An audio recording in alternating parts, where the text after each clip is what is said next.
family reunited after 6 months separation. 6 months of loneliness and waiting. 6 months from the boy grown twice as tall. 6 months away from the new baby. The men are Navy flyers. The place is Rhode Island. The time is early spring. Soon it will be summer. But for these men, it will be a second summer. A season of picnics and baseball, barbecues and beaches. Yeah, that's my airplane. That's right, that's Daddy's airplane. Behind them are a summer and a mission that belong to another world.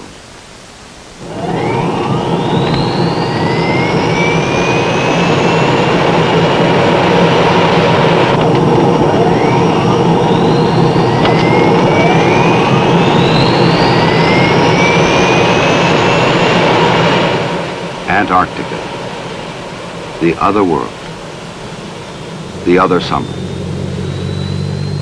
For the flyers, the mission began here, at a place called McMurdo, 10,000 miles from home and 850 miles from the bottom of the world. Willie Tower, this is Navy 48320 for taxi. 480 Tower, we're clear to taxi skiway 36. Altimeter 29036. Roger, understand. Altimeter 29036. Okay, we need a before takeoff check. Right. Pressurization. Autopilot. Off. Flaps are set at 50. Light controls. Hydraulic pressures and quantities. Pressures check. Quantity check, sir. Ground idle. Released. Before takeoff checklist complete. Ready to go.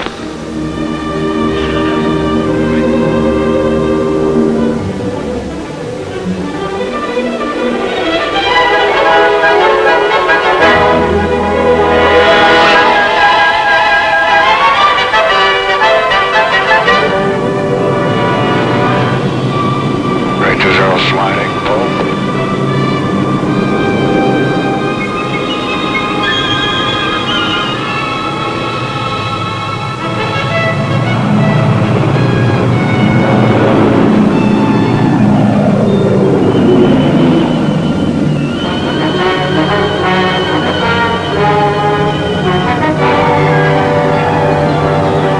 Departed Williams Field 1958, climbing to flight level 280, estimating Bravo 12036. We have 13 souls on board. Copy. A flight to the South Pole. The plane is a Hercules that can carry its own weight. Its 4 propellers driven by powerful jet engines. This flight and all others help support the activities of the National Science Foundation. Its purpose is to deliver supplies to the research station at the South Pole. Necessities for a scientific outpost wholly dependent on the outside world. Food, fuel, scientific instruments, mail from home.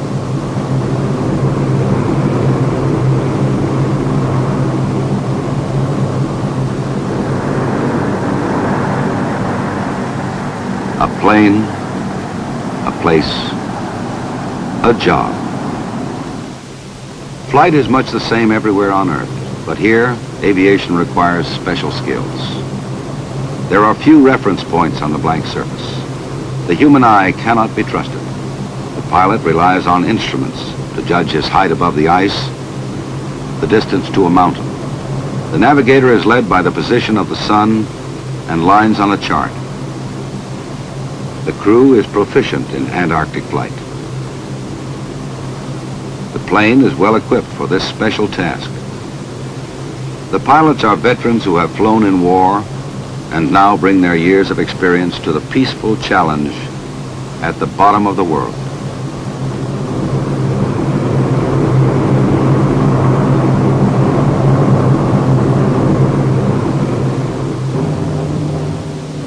The sun is constant. It is summer in Antarctica, the 6-month day. Morning spans October, Christmas comes at noon. The men call it the season, from September to March. 6 months away from grass and trees, wives and children. Half a year of flying from one white point to another white point. The continent below is covered by a sea of ice thousands of feet thick. There are islands in the sea, chains of mountains 2 miles high. Rivers of ice flow from these mountains, monstrous glaciers, the greatest on Earth, forever inching northward to the oceans. There they break off into huge slabs, great and ancient tables of ice doomed to drift aimlessly with the currents until they dissolve into the sea in which they were born millions of years ago.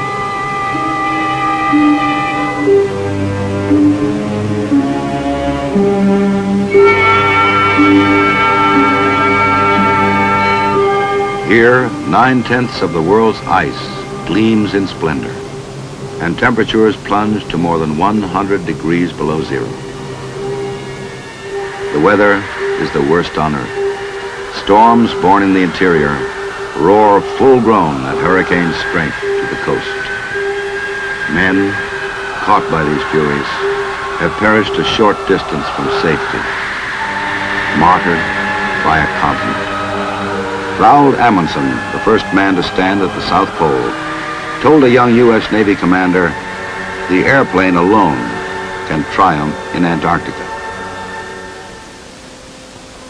In 1928, that young officer, Richard E. Byrd, set out to prove the great Norwegian's prophecy when he led the first large American expedition to the Antarctic. Byrd intended an important role for the airplane. His Ford trimotor, named the Floyd Bennett, was one of the largest and most proven planes of its day.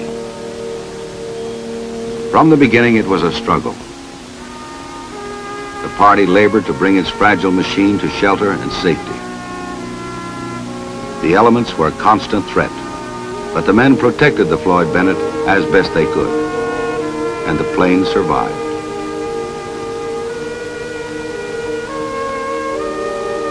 In November 1929, the Floyd Bennett was readied for flight.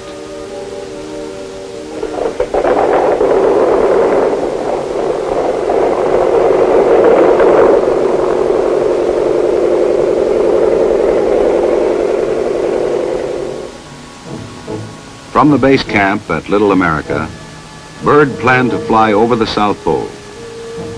He intended to photo map his route with a specially adapted aerial camera.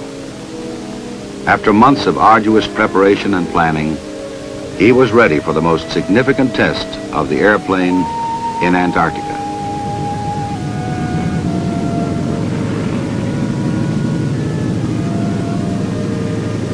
On November 29th, Byrd took off from the comparative security of Little America.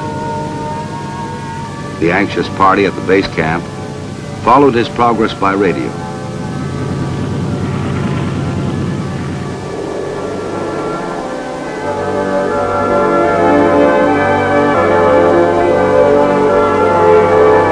The plane performed correctly. Everything went well. In the cramped interior, spirits were high. Success was imminent. It was an historic moment. The Floyd Bennett at 90 degrees south. The South Pole. Byrd dropped the United States flag at the exact spot. It was an ambition achieved and a dream realized.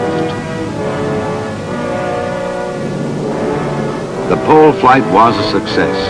The future of aviation in the Antarctic was assured, and in the history of exploration, there was another entry. His exploit marked the beginning of great progress in Antarctica and signaled the end of the long and tortuous treks of the dog teams. It meant the end of a dramatic and heroic era. Man and his hardy animals pitted against the great white continent. Man had wings to lift him above the white mass. The airplane would set Antarctica in perspective. In the 1930s, Byrd returned to the White Continent with other aircraft. but it was apparent that the airplane was far from secure. During these years, several airplanes were battered and wrecked as Antarctica resisted intrusion. The pole flight was a breakthrough, but by no means a conquest.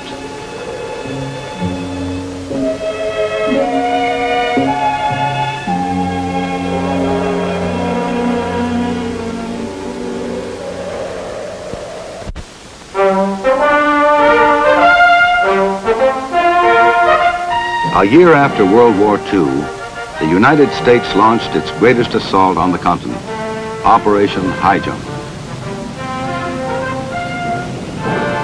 From an aircraft carrier, the USS Philippine Sea, airplanes were flown into the continent for the first time. The war had accelerated the advance of aviation. Better equipment and more sophisticated machines were available.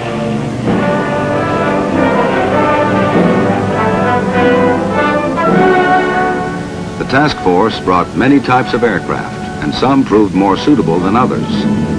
It was soon apparent that ski-equipped, land-based aircraft were best for the mission on the ice.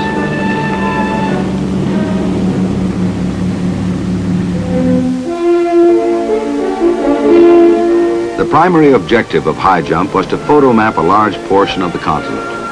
Under the supervision of Admiral Byrd, the operation proved highly successful.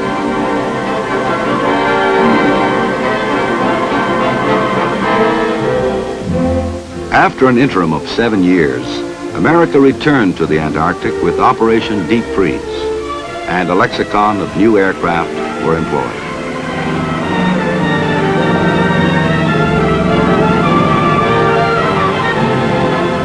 Cruising ranges had increased, and the task of photomapping the vast interior progressed. Aircraft that could take off in a short distance flew into areas previously denied the airplane. Larger planes capable of greater loads transported equipment for new bases. Scheduled flights of personnel, supplies, and mail to Antarctica became a reality. In 1956, the K-Sarah was the first plane to land at the South Pole. Rear Admiral George Dufek had demonstrated that a station could be maintained at the South Pole, supported solely by airplane. It was another advance for Antarctic aviation. But the struggle was far from over. The airplane had not subdued the continent, and Antarctica extracted a terrible price in men and planes. In the first dozen years of Operation Deep Freeze, 22 flyers died in crashes. The effort and sacrifice of naval aviators and the early pioneers smoothed the way for those who followed.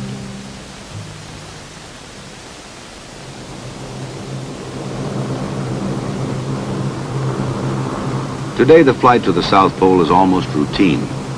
Rickety rack to the pole and back, the crew calls it. Anybody want coffee?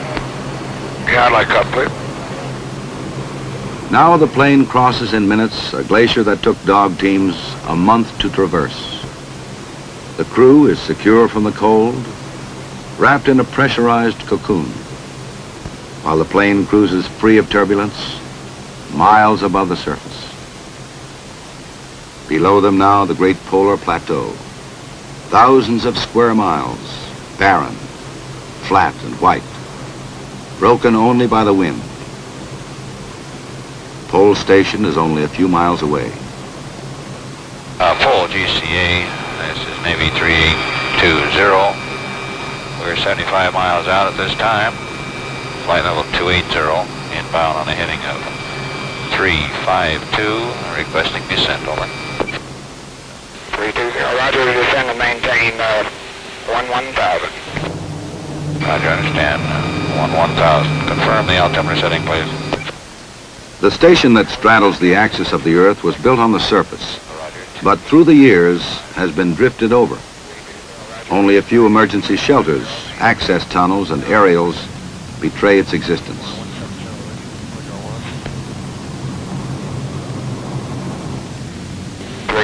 Field elevation 91.8. Roger, understand. Field elevation, 9,180. 320, you'll be making approach to Skiway 2, which has 13,500 feet after touchdown. Then you're cleared for an approach at Pole Station. 320. The weight of the ice is gradually crushing the station. Soon it must be rebuilt, Hydraulic pressure. perhaps to be drifted over and crushed again. 15, maintain 10,700. Roger, right to 015, 10,700. Hot mic is on. On. Visual check and nose ski. Nose ski check, sir. 100 flaps to go. Roger.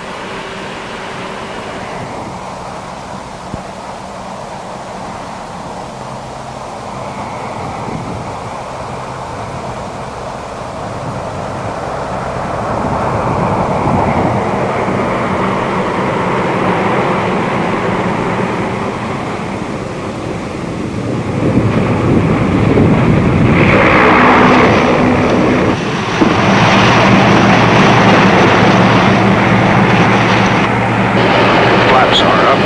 Pressurization. Low pressure. Let go panel.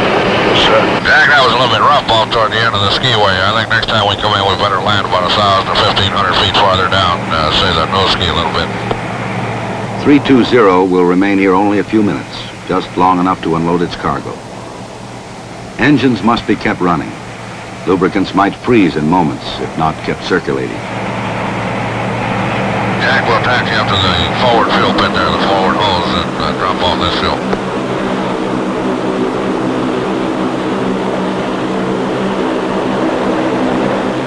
The purpose of this flight is realized. Support of science, the United States Antarctic Research Program of the National Science Foundation. Here is one of the greatest natural laboratories in the world, frozen in time, unchanged for 2 million years. Scientists work in this suspended environment, looking leisurely into the past, searching for clues that may help shape the future. The atmosphere here is the thinnest and clearest on Earth. Radios pick up exceptionally strong signals from outer space. Glaciologists, geologists, meteorologists probe and study. Special attention is given to weather in the belief that the entire world may be affected by weather that originates here. 4 Hercules aircraft support the scientific program that ranges over a continent almost twice the size of the United States. The squadron logs more than 1,000 hours a month in the seasonal rush to supply the stations and transport the science parties to wherever they need to go, often into areas where no man has ever been.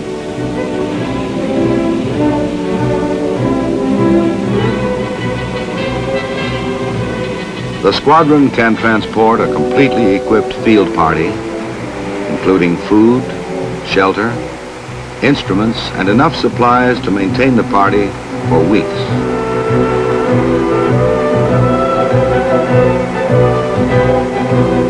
Like the early pioneers, they will be alone against the continent until their work here is complete. Then the airplane that brought life into this area will return to take it back to civilization.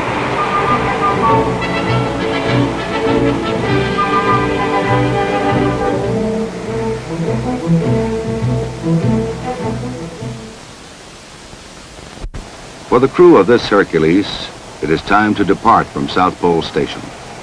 For them, the day's work is nearly done. They are going back to McMurdo, back to another white point. Low passenger flight, do we have all the backload cargo secured? Are we ready for takeoff? Cargo all tied down and set aft for takeoff, sir. Roger. Flaps are up. Hydraulic pressures and quantities. Check. Quantity check, sir. Altimeter. Set left and right. No.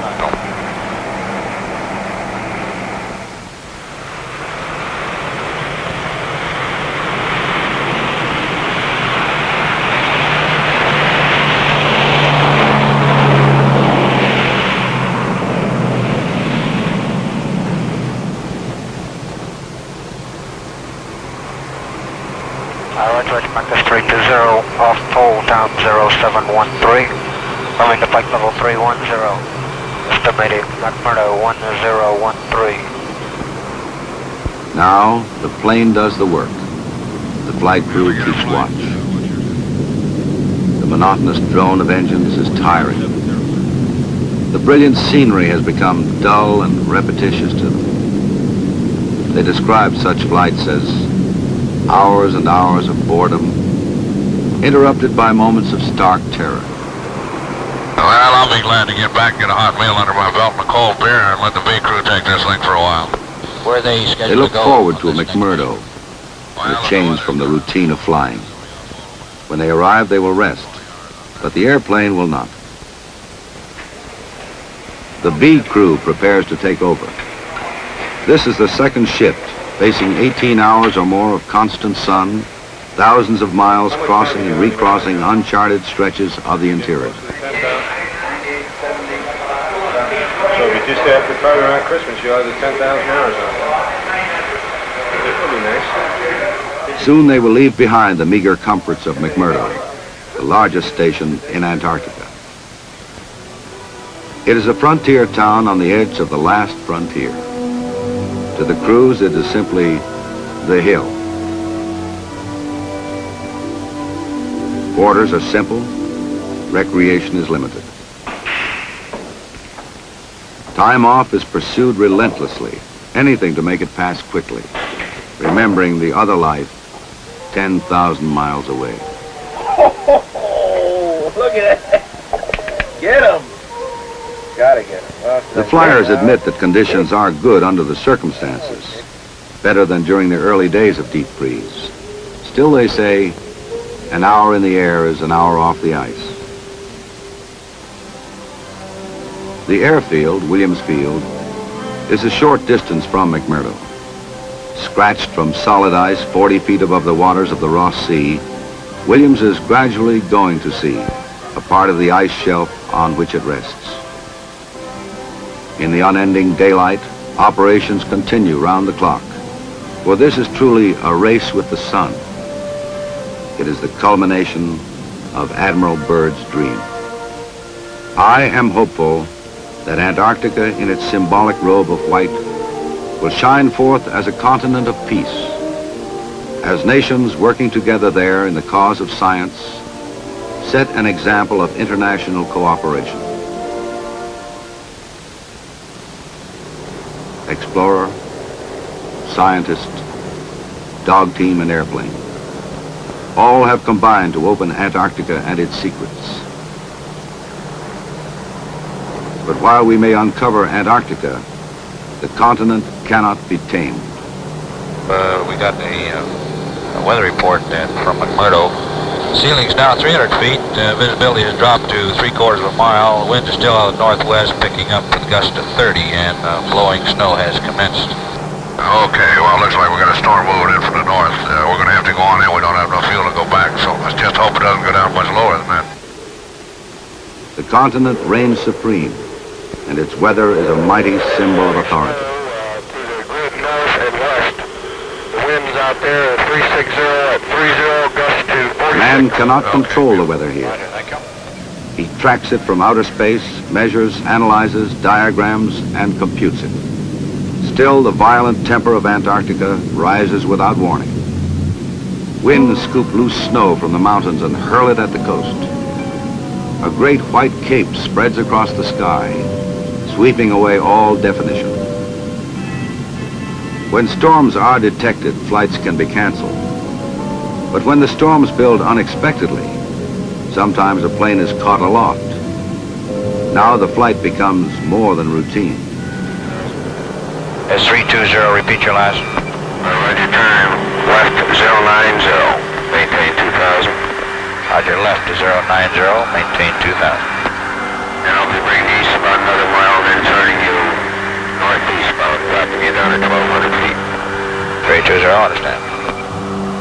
320, turn left to 030. Maintain 1,200 once you're passing altitude. This is what the flyers have trained for. 30, descending to 1. All the hours of practice are here given the crucial test. Now, the price paid in earlier days by less fortunate aviators is repaid to some degree. Yeah. touchdown. 1,200 altitude. 030 the heading. Runway to 010. 010, no heading. 1,200 altitude. Let your glide path begin a normal rate of descent. Low coming up. Slightly below. Coming up. Very slightly below. On glide path. Coming up on glide path. Slightly below 3 miles from touchdown. Runway 354, your new heading. Slightly below glide path, coming up slowly. Slightly below the glide path. Now you're coming up. Slightly below on the glide path. Left 354, on glide path, going above glide path, 1 mile from touchdown. Slightly above glide path, less than 351. Skiway in sight. Slightly to your right. Okay. On the glide path. Center line of runway is to your right. On the glide path. Pass on the skiway. Over radar, touchdown, please landing, contact the tower.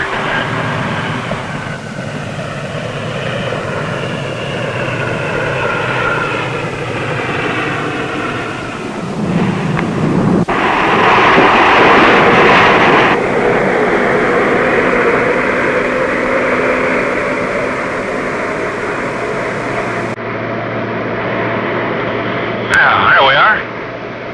How about that? Willie Tower, 320 is on the deck after GCA for a right turn on.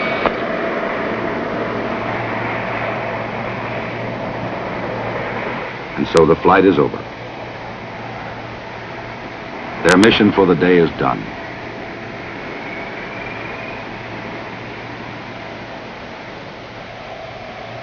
For this crew, it is the end of a working day. Soon it will be the end of another season.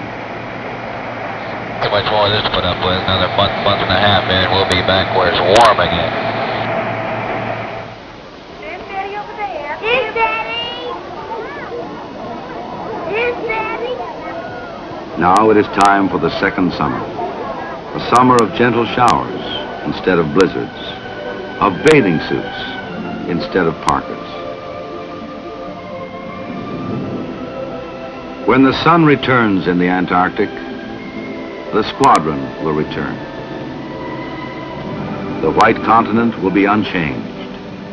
Flight will always be hazardous there. No matter what machines may come, the greatest defense against the dangers will be, as it has been, the skill, experience, and courage of the Navy flyer.